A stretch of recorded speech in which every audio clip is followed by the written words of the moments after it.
Bonjour à toutes et à tous, ici Thibaut Aigle et bienvenue dans ce nouvel épisode de l'EFP Radio Show. Dans cet épisode, vous allez découvrir pourquoi investir est un nid à problème. La plupart des gens n'aiment pas investir, et je les comprends.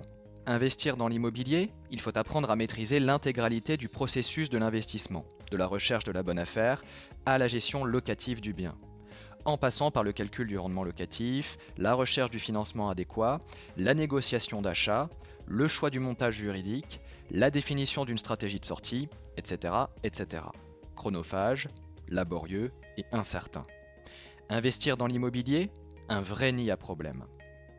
Investir en bourse, il faut apprendre à maîtriser l'analyse fondamentale, l'analyse technique, les principaux indicateurs de l'analyse boursière et les méthodes d'évaluation, DCF, comparables, etc.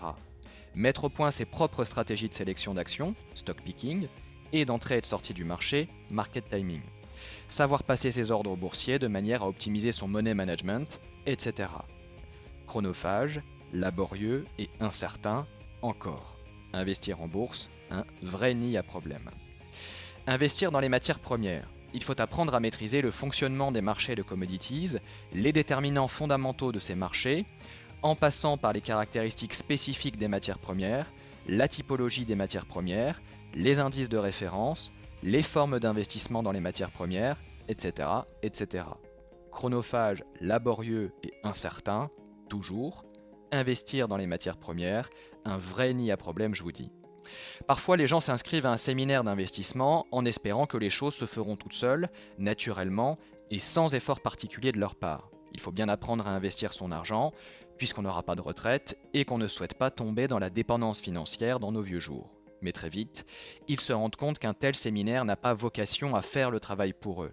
Il leur donne un cadre ou une démarche, certes, synthétise l'information pour leur faire gagner du temps, certes, mais c'est encore à eux de faire le travail.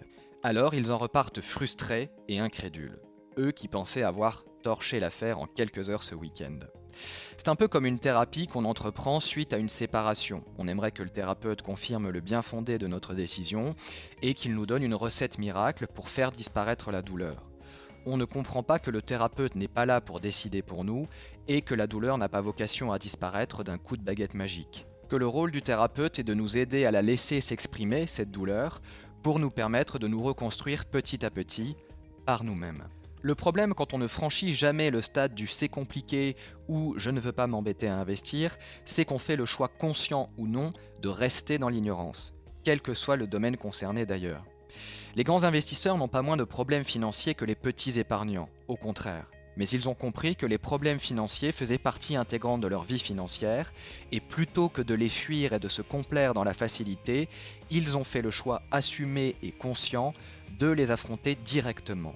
Et avec le temps, ils ont fini par les traiter rapidement et efficacement, grâce à l'intelligence financière qu'ils ont développée et à leur expérience inestimable. Investir est un nid à problème car franchir le pas nous confronte à nous-mêmes et à notre manière de gérer l'inconnu et l'incertitude. L'apprentissage d'une nouvelle discipline est toujours quelque chose d'intimidant. Au début, on ne sait pas comment s'y prendre, on tente de copier ce que font les autres qui semblent s'y connaître, on part à la recherche du conseil avisé qui nous éclairera et nous permettra de prendre la bonne décision, ce coup-ci, jusqu'à la prochaine fois. Pourtant, accepter de prendre le temps et de faire l'effort pour maîtriser une discipline est la meilleure manière de se développer personnellement. Les personnes qui réussissent n'ont pas moins de problèmes que les autres, mais plutôt que de les voir comme des situations de vie à fuir à tout prix, elles les perçoivent comme des challenges, des opportunités de développer leurs compétences en puisant dans leurs propres ressources. L'idée qui les anime, consciemment ou non, c'est qu'en se confrontant à une situation problématique et en y apportant une solution satisfaisante et durable, elles développeront leur sentiment de puissance intérieure et leur estime personnelle. Ce qui permet à un individu de se réaliser pleinement et de vivre la vie dont il rêve, ce n'est ni de développer les meilleures stratégies d'évitement, ni de rêver sa vie pour ne pas avoir à se confronter concrètement à la réalité. Ce qui permet à un individu de se réaliser pleinement et de vivre la vie dont il rêve, c'est de développer ses compétences dans les activités qu'il a intérêt à maîtriser, et de se lancer une fois qu'il se sent prêt à mettre en pratique ce qu'il a appris au préalable.